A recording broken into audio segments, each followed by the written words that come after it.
Con la idea de poner en marcha el Plan de Educación Cívica Electoral, Patricio Santamaría, presidente del Consejo Directivo de CERVEL, visitó Iquique como parte de una gira por todas las regiones del país. Conversamos con él de cómo cumplir con la tarea de formación ciudadana en materia electoral y cuál es la debilidad más grande en educación cívica, entre otros puntos interesantes. Yo diría que va un poco en la línea de entender el sentido del voto.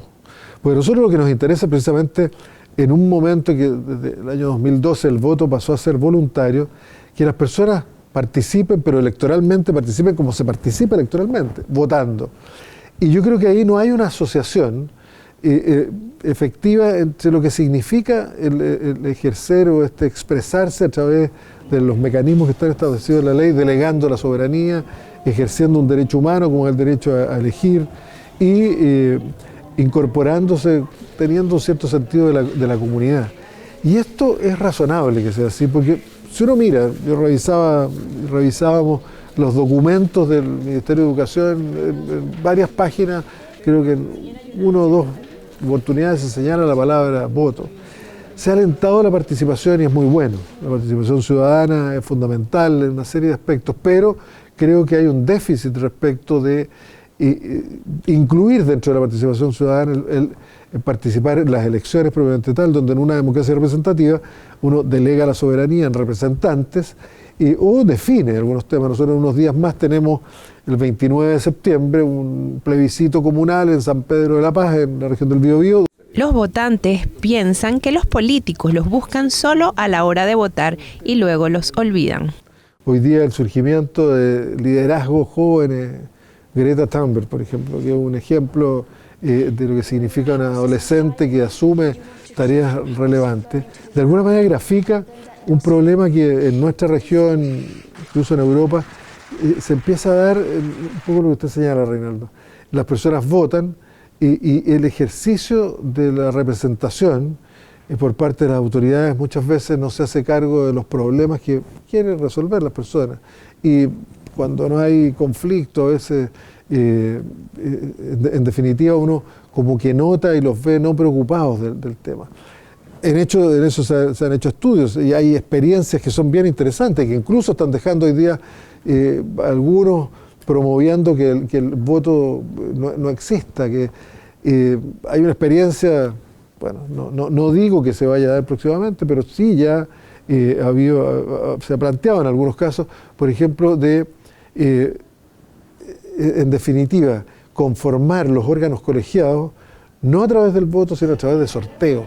Las personas tienen que conocer los antecedentes, los datos electorales para poder hacer reclamos, como lo hicieron de hecho en Camiña, en Guara, creo, en la elección pasada, como nosotros lo hicimos en Colchane y en Sierra Gorda, en la región de Antofagasta, cuando al conocer los datos nos damos cuenta que efectivamente personas no han cumplido los temas o los requisitos para tener un determinado domicilio y se da o se denomina lo que popularmente se conoce como acarreo. Entonces aquí uno mira las redes sociales y hay una condena directa y concreta sin preocuparse de, por último, averiguar y saber, mire, aquí no hay filtración, cuando uno tiene que cumplir una disposición legal que obliga a publicar y cuando algunos, porque en esto también hay que ser muy claro, con propósitos comerciales obtienen estas bases de datos, utilizan, bueno, ahí hay que señalar, y nosotros en eso vamos a ser muy claros y categóricos en perseguir las responsabilidades penales de las personas que utilicen comercialmente o comercialicen el padrón electoral.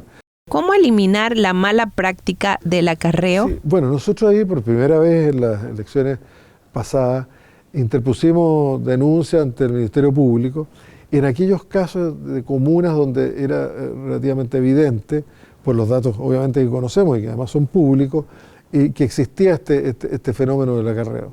Porque claro, hay casos sobre todo en la zona sur, por ejemplo, en lugares donde hay destacamentos militares, etcétera, que también hay un crecimiento mayor y el censo habitacional no coincide con los domicilios electorales, pero ahí se trata precisamente porque o son contingentes militares que trasladan rápidamente y muchas veces terminado el servicio militar mantienen ese domicilio electoral, no está el interés de volver al lugar donde efectivamente viven. Entonces, yo creo que aquí uno de los temas yo creo que tiene que ver con esta apertura que significa dar distintas posibilidades de domicilio electoral.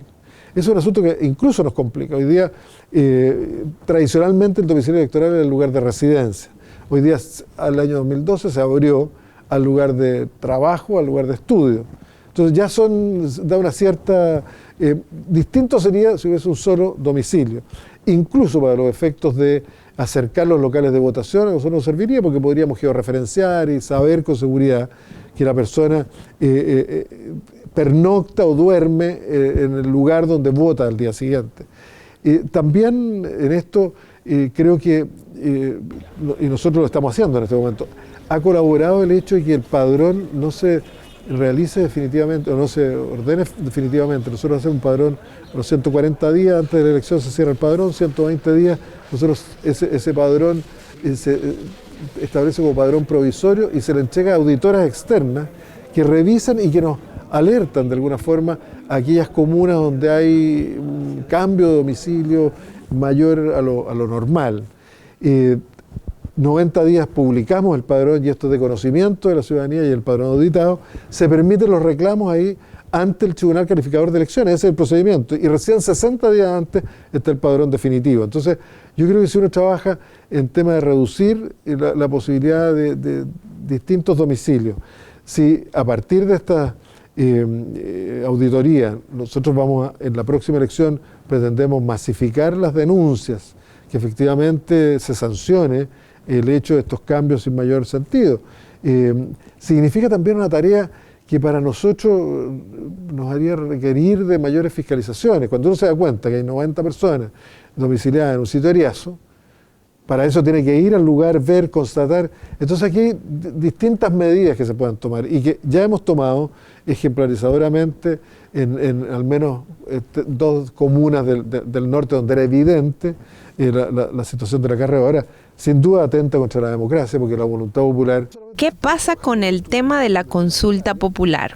Elige tu mascota, un programa que tenemos, ¿no es cierto?, en la región del Biobío, elige tu colación, donde los parvularios de 3, 4 años están votando en un ejercicio de votación.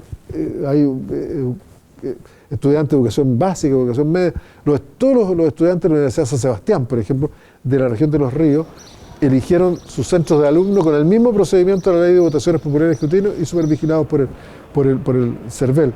Entonces estamos trabajando con profesores y con los profesores hemos podido captar, mire, los niños en esta etapa de la vida no entienden esto de que se conforme una especie de voluntad general, como ellos solamente responden a lo que es su interés particular, el interés que expresan como voto y no son capaces de entender esto que hay algo mayor, el sentido de lo comunitario, en definitiva el sentido del bien común, que además se ha perdido porque nos hemos ido organizando como sociedad en una línea muy individualista, etcétera, etcétera.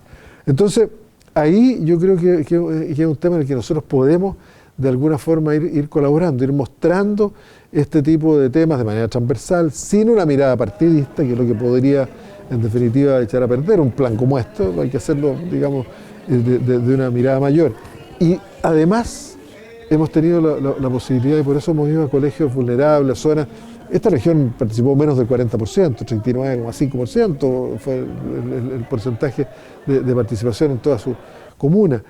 Pero además hemos podido captar, por ejemplo, que en una muestra de las personas que votaron, hay un 29% de personas que no han votado nunca en las últimas 6 elecciones. Hasta ahora llevamos 150 profesores formados. ¿Cómo no vamos a estar contentos? 50 profesores en la zona de Putre, Parinacota, 50 profesores en Maule, 50 profesores donde hubo 3 de Iquique que fueron con sus propios medios en un curso que duró 2 días, que sigue de manera virtual y que termina calificándose en enero. Es una tarea nueva que estamos haciendo, seguramente vamos a cometer algunos errores, pero en esto quisimos partir como estamos. Si uno busca la perfección, a lo mejor va a llegar a lo que ha ocurrido a veces en el Ministerio de Educación, donde desde el año 2017 se debió haber implementado el nuevo ramo de educación cívica.